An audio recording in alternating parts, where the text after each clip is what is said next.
Hey man, I'm back with another video. I feel like it's been a long time coming. I feel like I had to take a well needed sabbatical from basketball. You feel me? And from the scene, I just needed a little break. You know, when things is like built up and such high stakes, you know what I'm saying? When it don't go your way, it's a crash down effect. You know what I'm saying? And I feel like I was in the midst of that right after the big three. I had a lot of support and a lot of love, you know what I'm saying, from it, but also had a lot of hate and a lot of like critics. So I feel like I just needed a break from it for my mental. And, you know, say now I'm ready to talk about it all. So today is like an air out session. I'm gonna tell everybody what I've been doing, what I'm gonna do, what's the latest, you know what I'm saying? And then just give y'all the true uncut real. So like that's just I feel like I needed one of these sessions to like kind of let y'all know what's been up with me. So this is here. This is what it is. You know what I'm saying? Like, comment, subscribe. We almost at 100,000 subscribers, so we're gonna keep running it up. We're gonna keep doing what we're doing. And before we get into the video, I gotta let you know we sponsored by the one and only Prospects, the best daily fantasy sports app ever in the world, in my opinion. And you know I give you a three-pick, a BGU three-pick. So my three-pick for the day is Daniel Jones over. I'm a believer in Daniel Jones now. I wasn't before, but I am now. I think him versus the Rams is going to be a good game. It's going to be a lot of yards. Micah Parsons on the revenge game on the over. I think he gets his sack, maybe two against the Cowboys. They don't got CeeDee Lamb no more. So I believe it. And then CJ Stroud on the over. I know he been playing like shit all season, but I think against the Titans, he get his swag back and he go back to his old ways. You already know what it is, man. Use code BGU because we got big things happening over here at Prospects. Now let's get back to the video.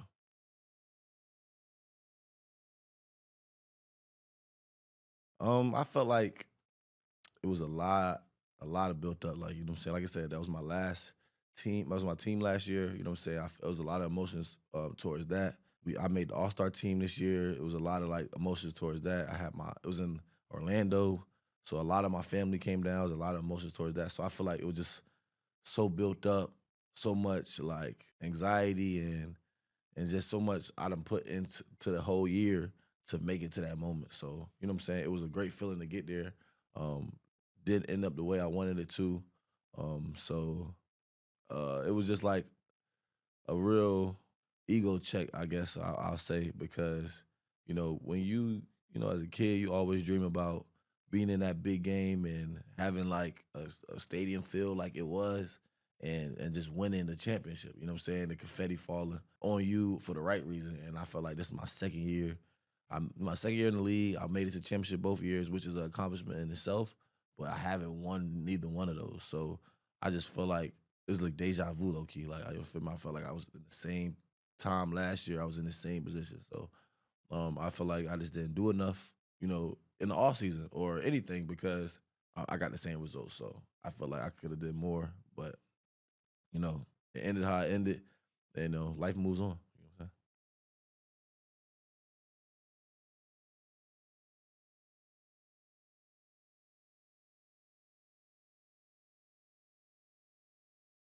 It was really, I think the score was 46-43 at the time. I'm not too I remember on how the exact score, but I know we needed four to win. One of my teammates came up to me and was like, "End it." You know what I'm saying? You know, with the team or the players we had on the court, I was the best shooter on the court at the time. I think CA was our best shooter on the team, but on the court, I was the best shooter. So, you know, when you a killer, you go for the kill. So before I shot it, though, I told everybody, all my teammates, like, I'm about to shoot this four. I'm about to shoot this four. And you know what I'm saying? Nobody had no objections at the time.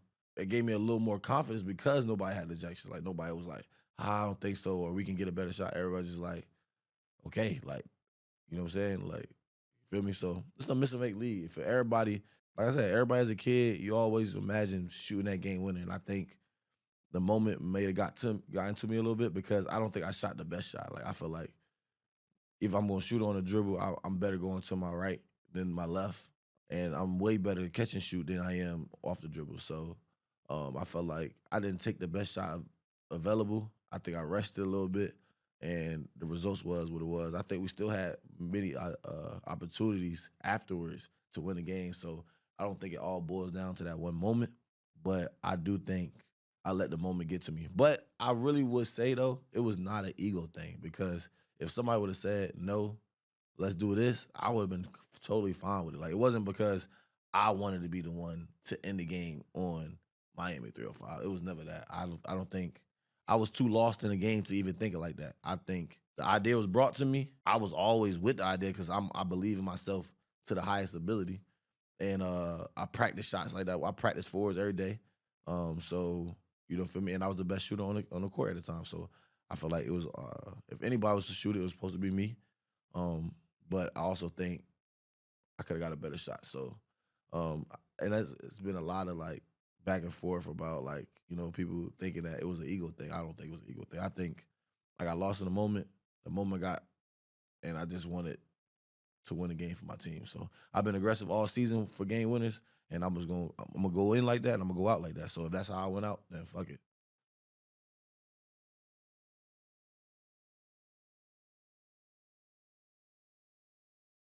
I feel like everybody going up, like making it to the championship. I had nothing but a support. It was like damn near cult lie. Like everybody was on my side. I'm used to being a villain. I'm used to everybody being against me. So it just kind of felt different for everybody to be on my side and rooting for me to win. You know what I'm saying? Because everybody felt like the storyline was so crazy. Like it was like God drew it up just for it to be like this. You know what I'm saying? It was so many people supporting me, and then for it to go the way it went and ended the way it did, how you just see the switch up. Like I feel like I don't really take nothing personally because I know my close friends and my family like were there for me. Um, like everybody that my girl, my mom, my aunts, uncles, grandmom, they was all there for me in the city. So my friends, shout out to customer support, you know what I'm saying? They was all there for me at that time where I really needed them. And it made the loss so much easier to like carry. I felt like if I was by myself, I would have been in the dark in a room. I don't know what I would like, not like no like death threatening or nothing, but I'm just saying like I didn't know where I would be like mentally. You know what I'm saying? But they made like they made it all about what I had accomplished that season. So that was something to like applaud for. So I feel like I said, a lot of people thought it was an ego thing and thought I sold the championship and try to blame it all on me. But like I said, we had many opportunities to still win the game afterwards. You know what I'm saying? That wasn't the end of the game. And they didn't even score on that possession. When I missed it, Beasley went up. I think got blocked and went out of bounds. So it was no like I gave up any points from that possession. So it's just been a realization though, like who really on your side, who really not. So I just kind of like I appreciate everybody that was in my circle and that was on my side and that supported me through my hard times. Because everybody around when it's going good, but the people that's around when it's not going good or where you're not at your highest, that's the people you need to keep for life. So I appreciate y'all.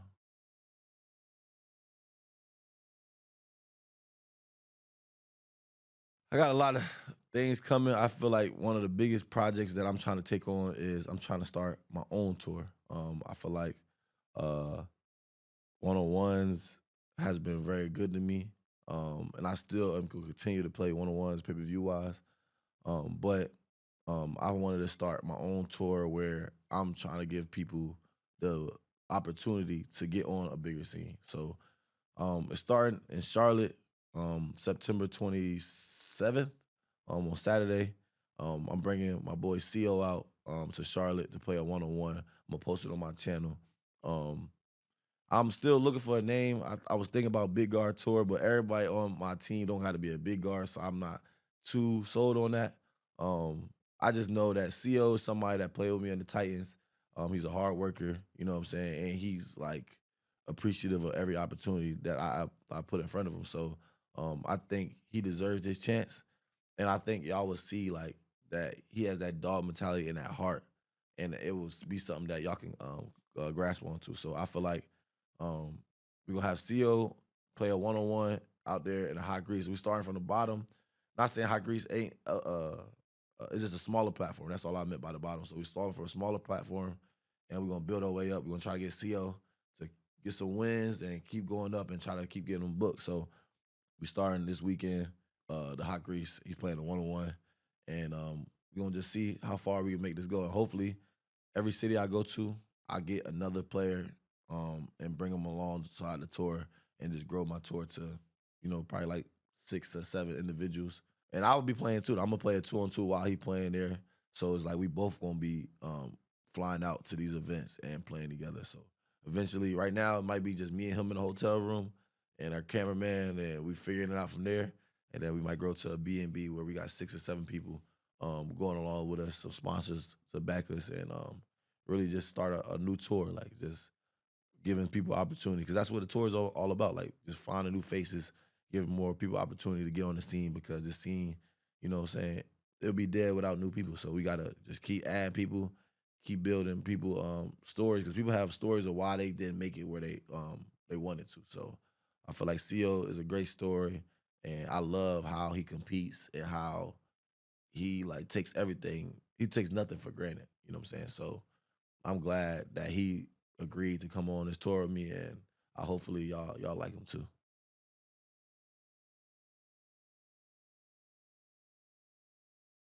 So I personally would like the game to happen. I feel like next chapter offered me and next chapter met, and we kind of agreed on a number for me to go there, but the number was always predicated on me being there for a steady amount of time, like me signing with them and being exclusive to them, which has never been a way that I moved throughout this whole time I've been on the YouTube series. I feel like I always moved as an individual, um, and then played on different platforms.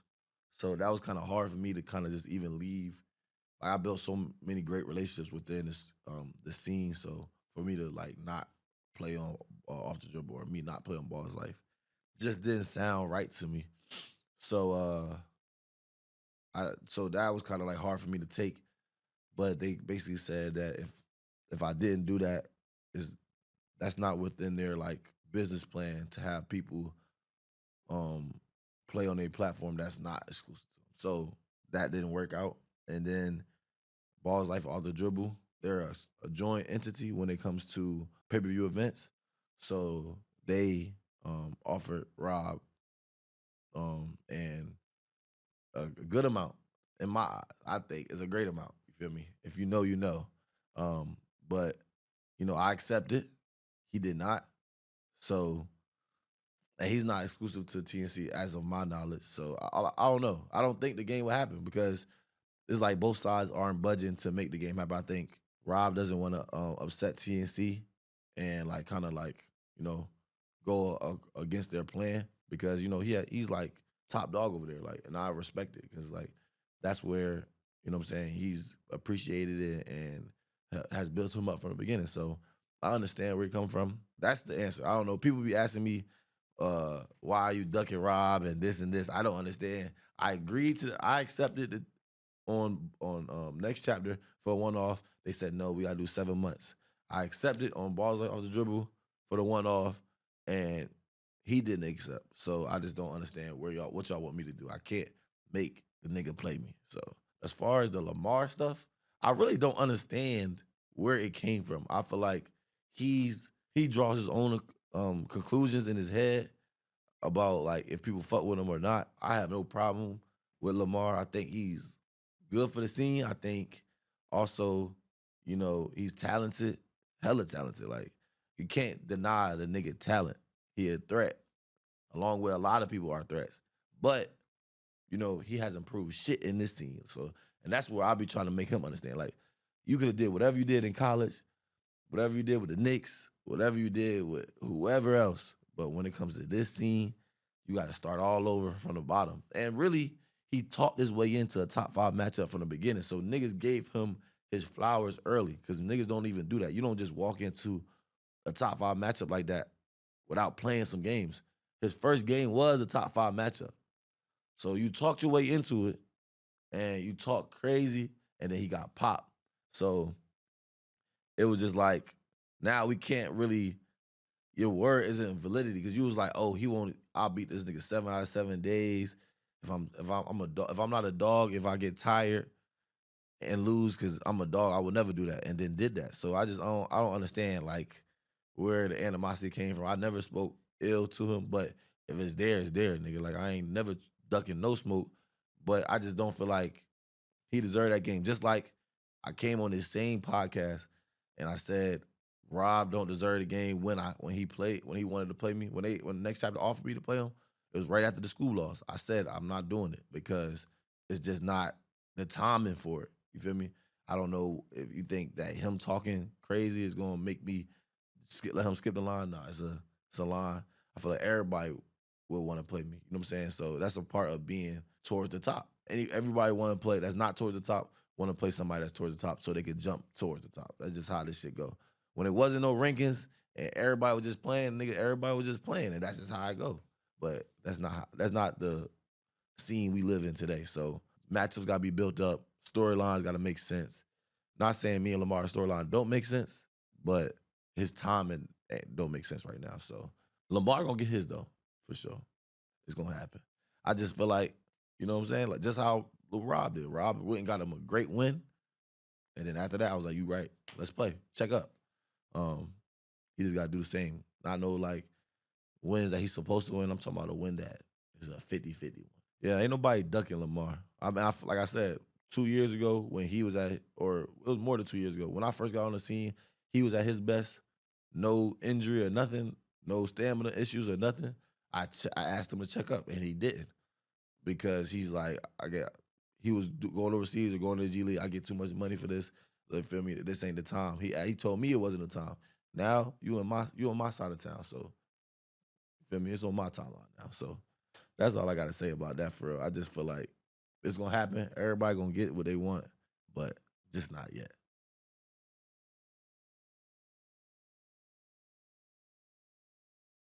I think a lot of people gave up on the Briscoe matchup, and I ain't give up on it yet. I feel like I'm still on that for sure. Like, need that game for sure. And because it didn't happen the first time, I definitely felt it some type of way. But like I said, the timing ain't work out. It's time. It's all about timing. You feel me? And I feel like the timing can come back and work out now. So, like I said, Briscoe, if you ready, check up. It ain't nothing to it. Like, and then the money gonna be there, the bet's gonna be there. We could do it in Jersey for all I care. Like we could go to your spot and do it. Like I have no problem coming to people's hometown and beating them in their hometown. So I feel like that's one that I want.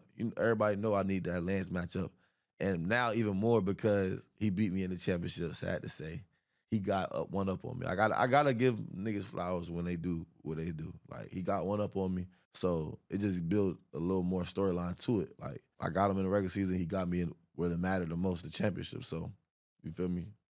It's time to one-on-one to settle it all. You feel me? Maybe we play for the championship regular, so make me feel better. But yeah, I think Lance is another one. And I'm always down to play Rob. Like I feel like those are the three matchups that I want at this moment. You feel me? Rob, Briscoe, and Lance. Which will any of them come true? I don't know. But I feel like if anyone was to come true, it would probably be Briscoe at the moment because Lance still got ties to TNC, and I don't know their situation. Briscoe has ties to nobody, so there's nothing to get it set up. So if you know somebody that could reach out to Briscoe to set it up, I'm reaching out to everybody I know to set it up. So maybe y'all just DM Briscoe or comment Briscoe, and maybe it'll happen. So hopefully that'll be my next pay-per-view matchup.